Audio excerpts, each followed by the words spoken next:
वचन हुजूर महाराज चरण सिंह जी। 1. संत मत हमें कायर और बुज़दिल नहीं बनाता। हमें दुनिया में रहना है, सूरमा बनकर रहना है, पर दुनिया में रहते हुए भी दुनिया की मैल से बचकर रहना है। 2. संत मत भक्ति का मार्ग है, इसमें केवल प्रेम की ही महिमा है। 3. महात्मा किसी कौम, किसी मजहब, किसी मुल्क या किसी वक्त में क्यों ना आए हों, हर एक महात्मा का एक ही संदेश है, एक ही उपदेश है। 4.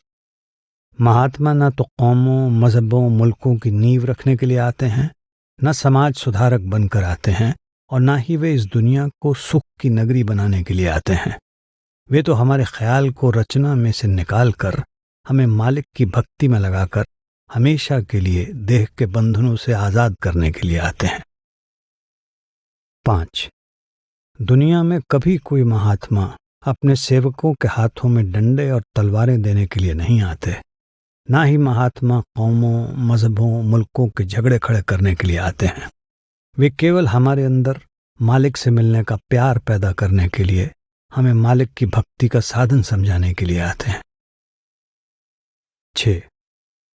महात्मा तो सारी दुनिया के लिए आते हैं और सारी दुनिया को एक ही शब्द या नाम का उपदेश देते हैं। 7.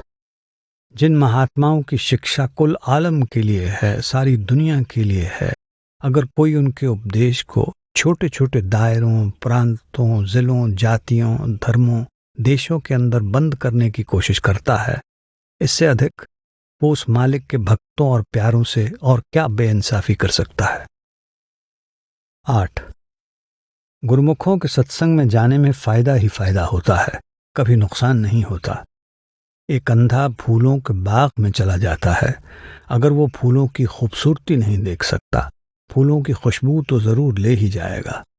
एक पत्थर पानी में पड़ा हुआ है, अगर वो घुलता नहीं तो कम से कम सूरज की तपिश से तो बचा रहता है।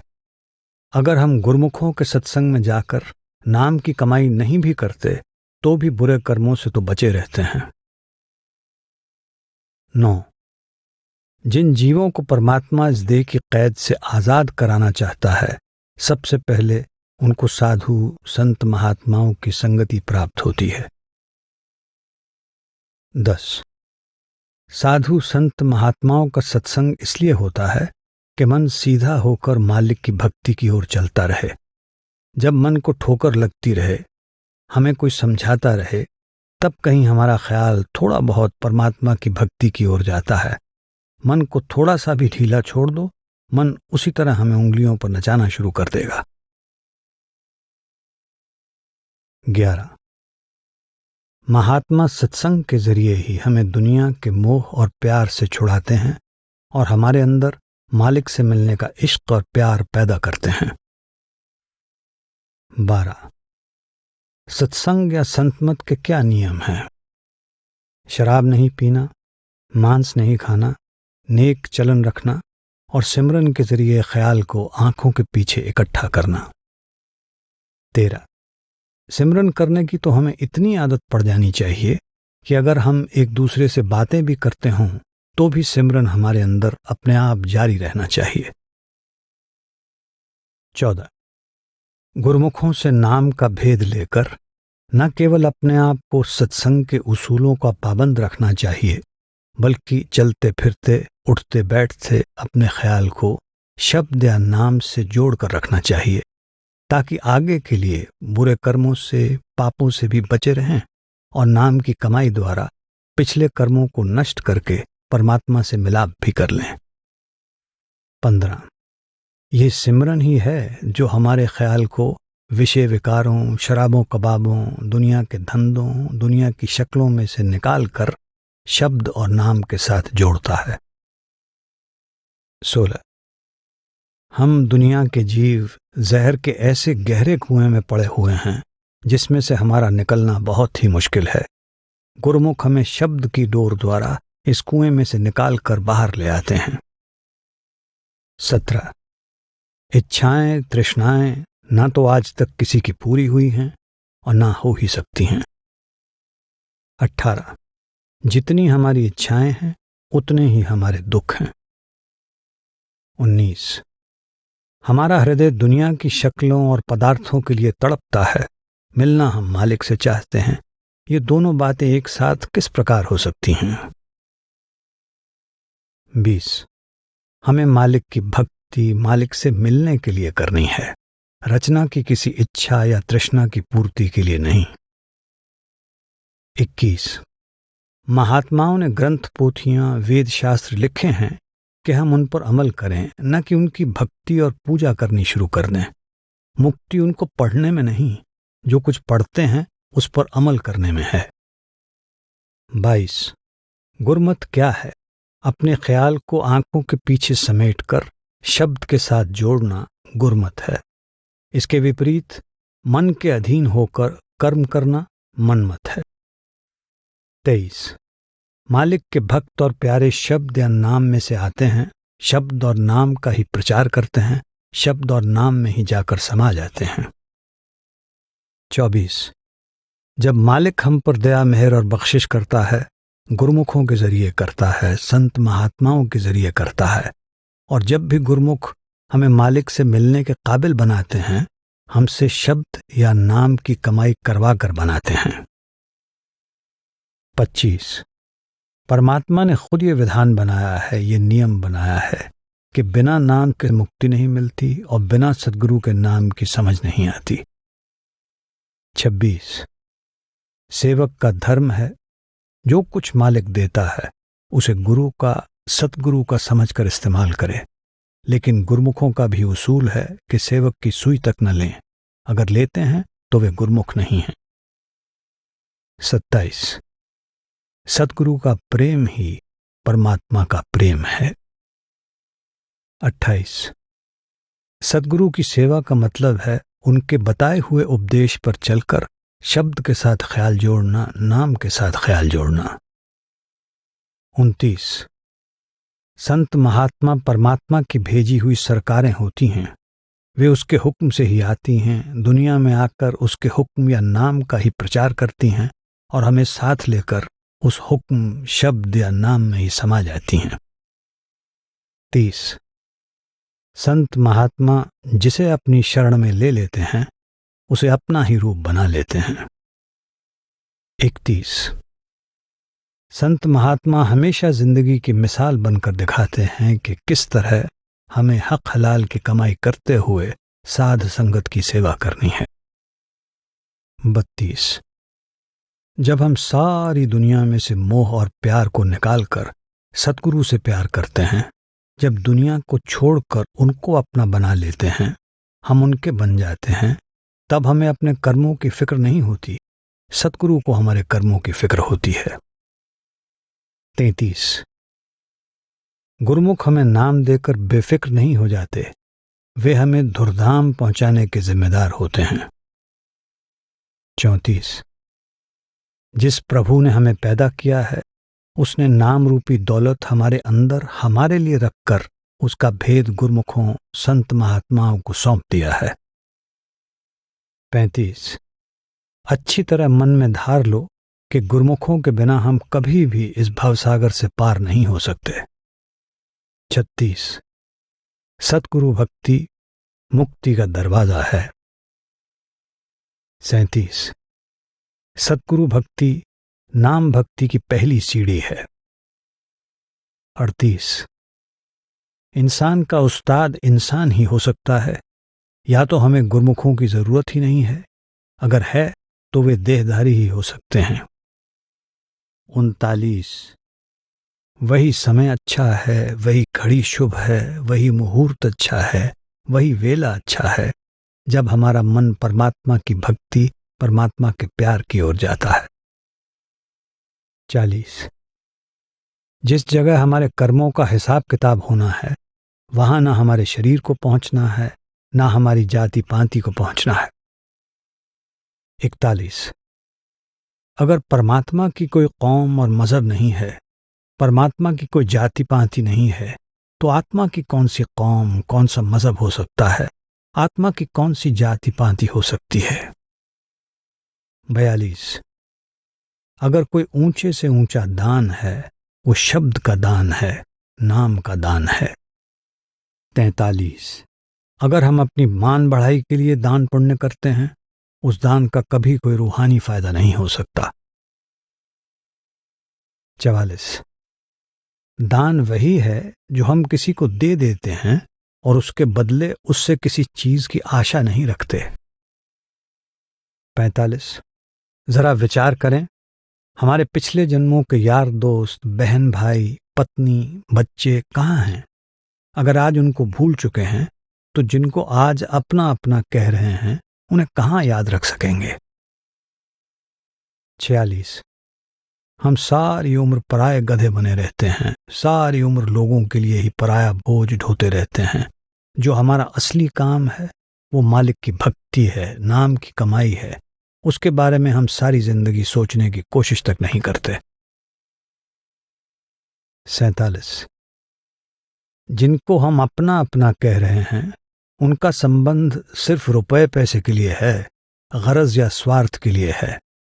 अगर बाप एक बेटे को 2 बीघे जमीन कम दे दे तो बेटा बाप की जान का दुश्मन बन जाता है। 48। दुनिया के पदार्थों में न कभी किसी को सुख मिला है, ना ही कभी मिल सकता है। असली सुख कब मिलता है? जब हमारी आत्मा वापस जाकर परमात्मा से मिलाप कर लेती है। 49। अगर दुनिया की चीजें किसी का साथ देने वाली होती तो वे कभी हमारे हिस्से में ना आती। लोग उन्हें पहले ही बुक करके, पार्सल करके आगे भेज देते। 50। ये तन का प्यार है, दुनिया की शक्लों और पदार्थों का मोह है जो हमें बार बार 84 के बंधनों में फंसाता है। 51। अगर महमूद गजनवी के साथ हिंदुस्तान की धन दौलत ना जा सकी तो हमारे साथ दुनिया की कौन सी धन दौलत जा सकेगी? 52।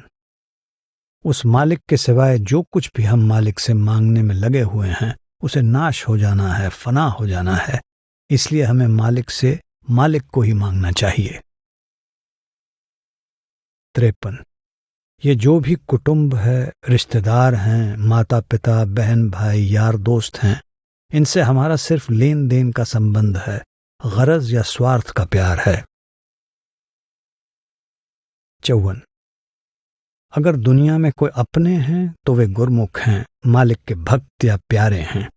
वे हमें इस रचना की असलियत समझाते हैं, मन को वश में करने का तरीका बताते हैं, हमें हमारे परमात्मा से मिलाते हैं। 55।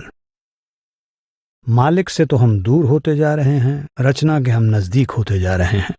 जितना रचना में मन फैलाते जाएंगे उतने ही दुखी होते जाएंगे। जितना रचना में से मन निकालते जाएंगे उतने ही सुखी होते जाएंगे। 56। संसार के मोह में फंसकर हम मौत को भूले बैठे हैं।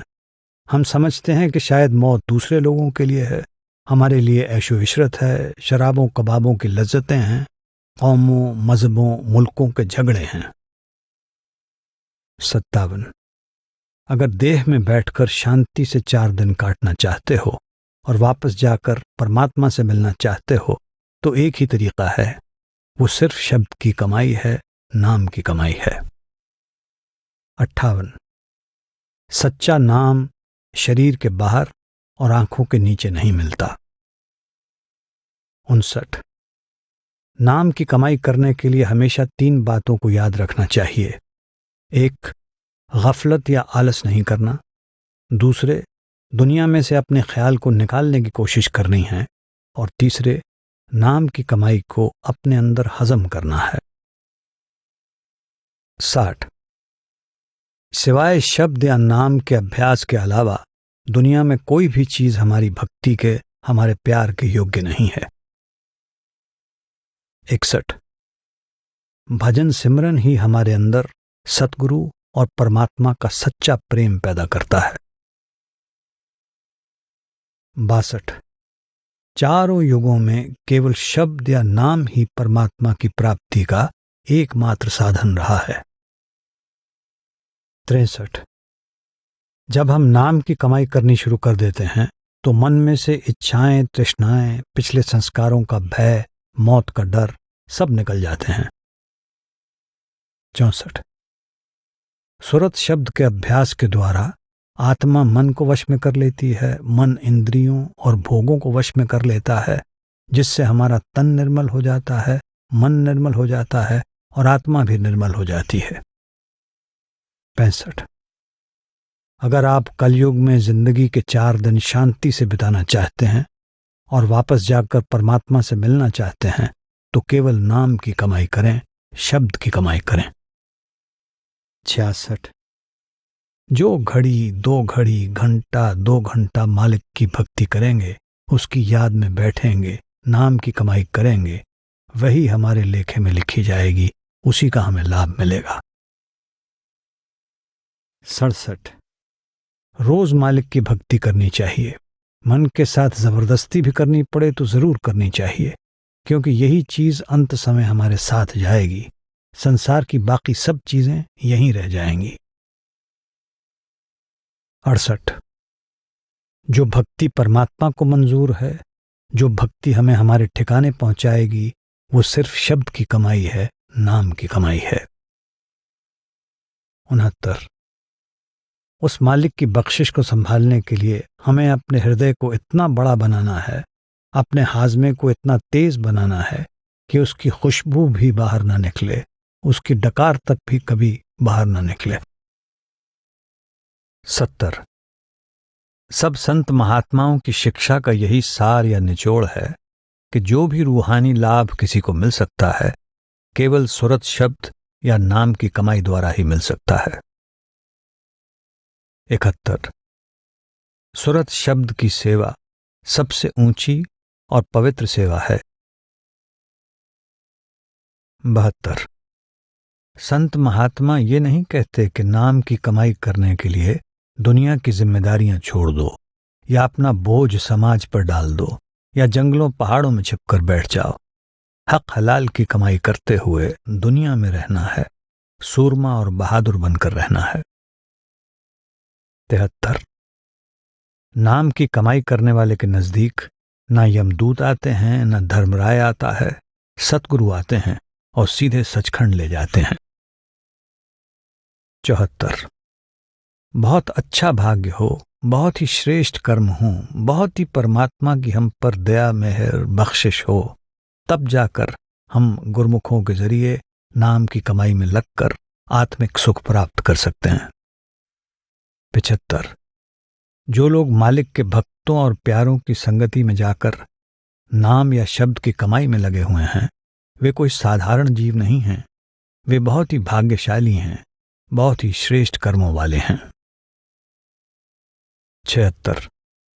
दुनिया की कोई दौलत, दुनिया का कोई खजाना कभी नाम की कीमत अदा नहीं कर सकता। 77। जिन्हें हीरे जवाहरात मिल जाते हैं, वे फिर कौड़ियों के पीछे दर बदर ठोकरें नहीं खाते। नाम की लज्जत इतनी ऊंची और पवित्र है कि उस लज्जत को हासिल करके हमारा मन अपने आप इंद्रियों के भोगों, विषयों, वकारों, शराबों, कबाबों को छोड़ देता है। 78। अगर कोई इंसान, कौम या मजहब किसी इंसान, कौम या मजहब की निंदा करता है, तो उस इंसान, कौम या मजहब के अंदर अभी मालिक से मिलने का प्यार ही पैदा नहीं हुआ। 79। मालिक के भक्तों और प्यारों से हम सिर्फ नम्रता और प्रेम के जरिए ही फायदा उठा सकते हैं। 80। मालिक के भक्त और प्यारे तो हमेशा नम्रता, प्रेम और प्यार के बंधे होते हैं। 81। मन में जितनी नम्रता या दीनता होती है, हमारा ख्याल उतना ही उस मालिक की भक्ति की ओर जाता है। 82। बड़ी ओछी बात है, बुरी बात है कि अगर कोई हमारी अक्ल के अनुसार मालिक की भक्ति नहीं करता तो हम उसे बुरा भला कहने लगें या डंडे तलवारें लेके डराने धमकाने लग जाएं। हमें उसे प्यार से समझाना है कि देख भाई, हमें इस रास्ते पर चलकर ये फायदा हुआ है, अगर तेरी समझ में आता है तू भी इस रास्ते पर चलकर फायदा प्राप्त कर सकता है। 83। जब तक हम हक हलाल की कमाई नहीं करते, हमारी बंदगी, हमारी भक्ति में बरकत नहीं हो सकती। 84। काम और क्रोध दो ऐसी खतरनाक ताकतें हैं जिनके अधीन होकर हम ऐसे बुरे खोटे पाप और कुकर्म कर बैठते हैं जिनका नतीजा भुगतने के लिए हम जन्मों जन्मों के चक्कर में पड़ जाते हैं। 85। विषय विकारों में से ख्याल निकालना, शराबों कबाबों में से मन को मोड़ना, बेटे बेटियों के प्यार में से मन को निकालना और उसे सतगुरु की ओर ले जाना कोई मामूली बात नहीं, बड़े सूरमाओं का, बहादुरों का काम है। 86। जब तक हम अपने ख्याल को परमात्मा के चरणों से नहीं जोड़ते, तब तक हमें परमात्मा का क्या फायदा है। 87। जो गुरमुख हैं, मालिक के भक्त और प्यारे हैं, वे तो देह और शरीर के अंदर जाकर परमात्मा की खोज करते हैं।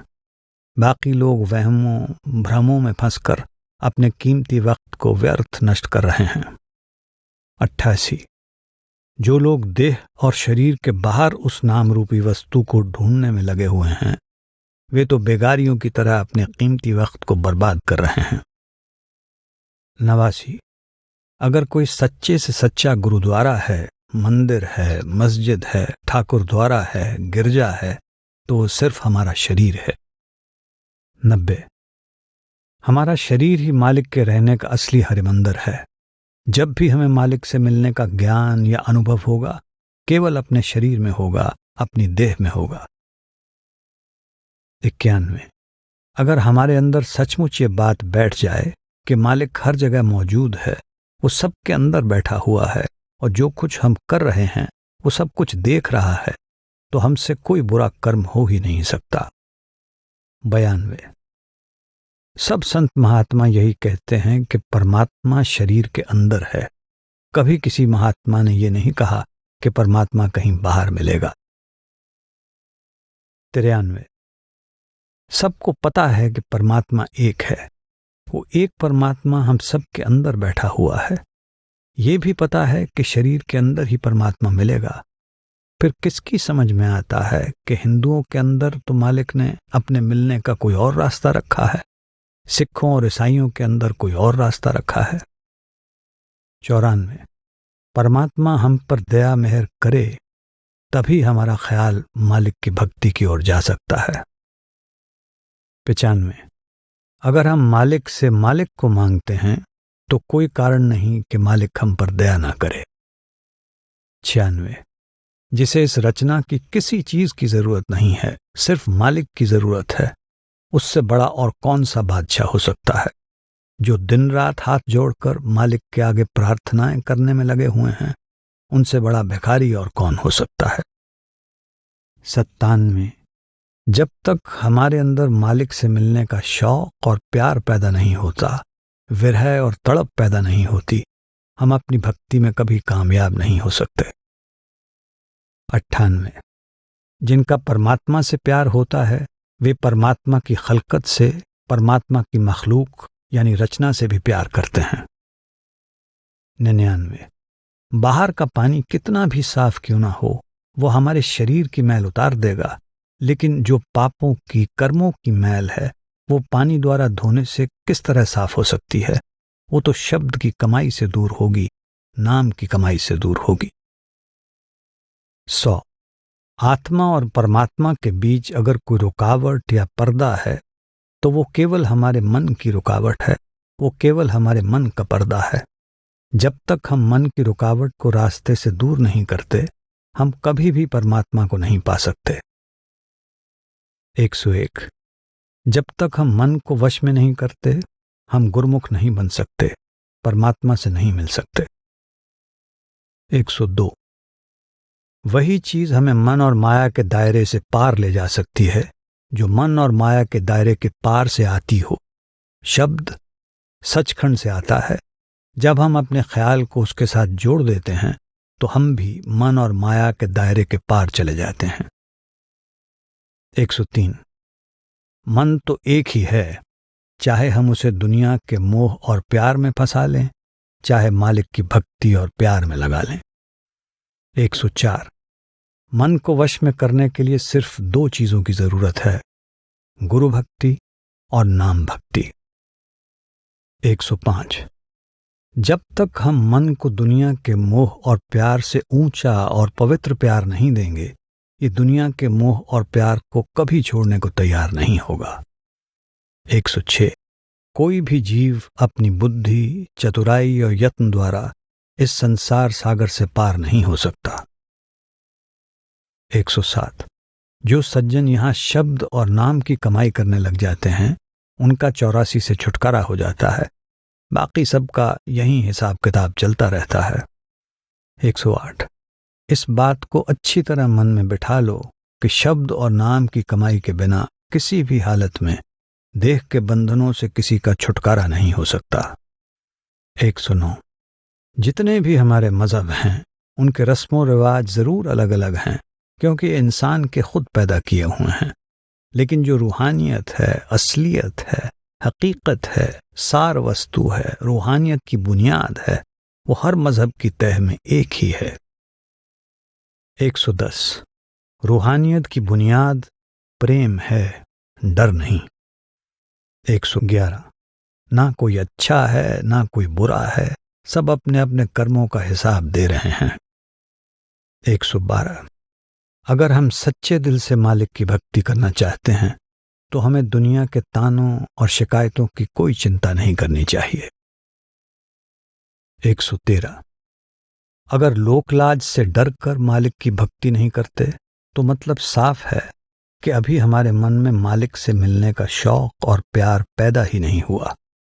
हम मालिक को छोटा समझे बैठे हैं और दुनिया को बड़ा समझे बैठे हैं। 114। सच्चे मार्ग और सच्चे मार्गदर्शक की तलाश में सारी उम्र भी लग जाए, तो भी इस समय को व्यर्थ बीता हुआ नहीं समझना चाहिए। 115। मंजिल पर अभ्यास पहुंचाएगा, विश्वास नहीं, परंतु विश्वास अभ्यास करवाएगा।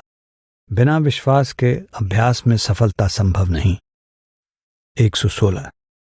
बुद्धि पर आधारित प्रेम भी ठीक है, भावना पर आधारित प्रेम भी ठीक है, परंतु कोई भी प्रेम उस प्रेम का मुकाबला नहीं कर सकता जो अनुभव से प्राप्त होता है। इस अनुभव के लिए भजन सिमरन जरूरी है। 117। जब तक हम मन को वश में नहीं करते, तब तक हमारा मन अभ्यास में न बैठने के बहाने ढूंढता ही रहेगा। हम अपने बाकी सारे काम समय पर करते हैं। हमारे ऑफिस जाने, खाना खाने, कॉफी पीने, सैर करने और सोने का निश्चित समय है। फिर अभ्यास के लिए भी निश्चित समय क्यों ना हो? रूहानी अभ्यास को तो हमारे जीवन का एक अभिन्न अंग बन जाना चाहिए। 118। सच्चे रूहानी प्यार का कभी दिखावा नहीं किया जाता, ये खामोशी में ही पनपता और बढ़ता है। 119। प्रलोभनों से बचने के लिए सबसे बड़ा कवच भजन सिमरन है। 120। अगर आप 2-3 घंटे भजन करें और फिर उसको बिल्कुल भुलाकर लोगों का दिल दुखाएं, उनको गालियां दें, उनसे चालाकी करने की कोशिश करें, धोखा देकर उनका धन हथिया लें, तो ऐसे भजन का क्या लाभ? भजन का असर आपके हर काम में झलकना चाहिए। 121। ना अच्छे कर्मों का प्रभाव हमेशा रहता है और ना ही बुरे कर्मों का। हमें अपने आप को कर्मों के प्रभाव के अनुसार बदलना चाहिए। हम तभी खुश रह सकते हैं, शांत रह सकते हैं। लेकिन अगर आप कहें कि मेरे घर में कोई दुख की घटना ना घटे, तो ये संभव नहीं। जिसे मरना है वो तो मरेगा ही। अगर अडोल रहकर हालात को स्वीकार कर लेंगे तो सुखी रहेंगे।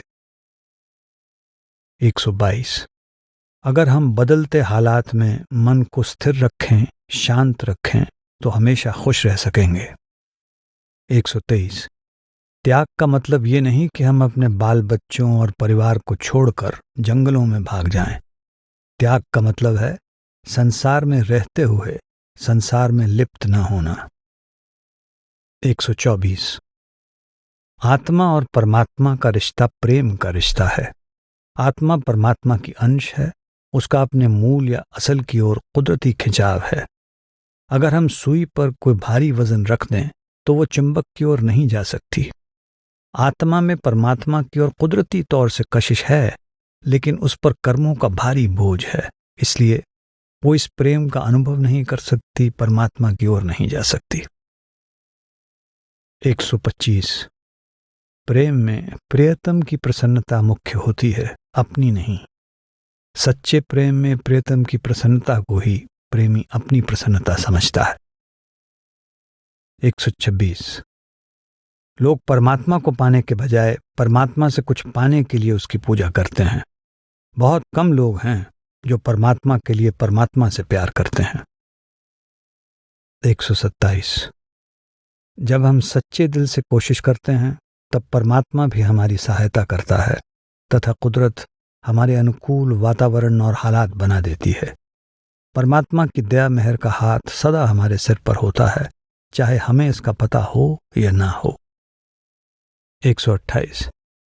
मालिक की दया मेहर हमेशा मौजूद है, पर हमें खुद अपने आप को उसकी दया के योग्य बनाना है। यदि कोई बर्तन ही उल्टा पड़ा हो तो चाहे कितनी ही जोर की वर्षा क्यों ना हो, उसमें पानी की एक बूंद भी नहीं जा सकती। अगर हम बर्तन को सीधा कर दें तो वो पहली नहीं तो दूसरी तीसरी बारिश से भर जाएगा। 129। जितना अधिक प्यार हम मालिक के जीवों से करते हैं, उतना ही अधिक प्यार वो हमें बख्शता है और उतना ही अधिक हम उसके निकट हो जाते हैं। 130। हमें बुद्धि का उपयोग मालिक की सृष्टि को नष्ट करने, एक दूसरे के प्रति घृणा पैदा करने, एक दूसरे का नाश करने या इंद्रियों का गुलाम बनने के लिए नहीं, मालिक की खोज के लिए करना चाहिए, और इसके लिए ही हमें बुद्धि दी गई है। 131। प्रार्थना के लिए शब्दों या भाषा की जरूरत नहीं। प्रार्थना तो प्यार की भाषा है जो हमारे हृदय से निकलकर प्रभु तक जाती है। प्रार्थना के समय हमारे और मालिक के बीच में कोई दूसरा नहीं होता। जब आप प्रार्थना करते हैं तो संसार को भूल जाते हैं, मालिक रहता है और आप होते हैं। यही सच्ची प्रार्थना है। 132। परमात्मा से अपनी इच्छाओं तथा तृष्णाओं को पूरा करने की मांग करना सच्ची प्रार्थना नहीं है। ये तो वापस से संसार सागर में धकेल दिए जाने की मांग करना है। 133। भजन सिमरन ही सच्ची प्रार्थना है। 134। दोष और कमजोरियां हम सब में हैं। अगर हम पूर्ण होते तो इस रचना में ना होते। अपने दोषों की जानकारी भी एक वरदान है। उचित तो यह है कि उनका दुखड़ा रोने के बजाय उन्हें दूर करने की कोशिश की जाए। 135। हमारे जन्मदिन हमें याद दिलाते हैं कि वक्त गुजरता जा रहा है और कितना अनमोल समय बीत चुका है। अगर उसे भजन सिमरन में लगाया गया है तो उसका उचित उपयोग हुआ है, वरना वो व्यर्थ बर्बाद हुआ है। 136। इंसान के जामे को हासिल करने का मकसद तभी पूरा हो सकता है जब हम उठते बैठते चलते फिरते शब्द और नाम की कमाई में लगे रहें। 137। हमारा देह में आने का असली मकसद मुक्ति हासिल करना है, 84 के जेल खाने से हमेशा के लिए आजाद होना है। 138। ऐसी कोई भी बुरी आदत या कमजोरी नहीं है जिसे मनुष्य जीत ना सके।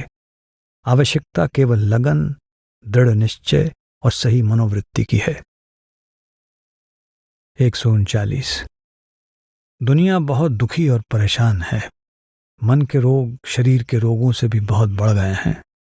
इन सब का केवल एक ही इलाज है और वो है नाम का अभ्यास। 140।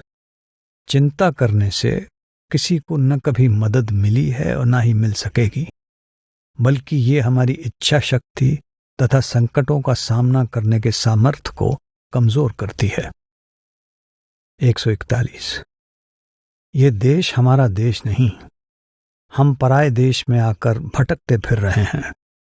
जिन धंधों में दिन रात भटकते और तड़पते रहते हैं, ये असल में हमारे अपने धंधे नहीं हैं। हमारा असली धंधा वो है जिसके लिए परमात्मा ने इंसान का जामा हमें दिया है। अगर कोई इंसान का जामा हासिल करके किसी संत की संगति और सोहबत नहीं करता, संतों के कहने के अनुसार ख्याल को अंदर शब्द और नाम से जोड़ने की कोशिश नहीं करता, उसे इंसान का जामा हासिल करने का क्या फायदा है। 142। परमात्मा ने इंसान का जामा केवल अपनी भक्ति और प्यार के लिए बख्शा है। अगर कोई इंसान का जामा हासिल करके उस परमात्मा की भक्ति नहीं करता, मालिक की खोज नहीं करता, उसका देह में आना व्यर्थ है। 143। जिस मकसद के लिए हमें मालिक ने इंसान का जामा दिया है, सांसों का भंडार खत्म होने से पहले हमें उसे पूरा करने की कोशिश करनी चाहिए। राधा स्वामी सत्संग ब्यास की पुस्तक अमृत वचन का समापन। कॉपीराइट 1993, 2013, राधा स्वामी सत्संग ब्यास। ऑडियो कॉपीराइट 2021, राधा स्वामी सत्संग ब्यास।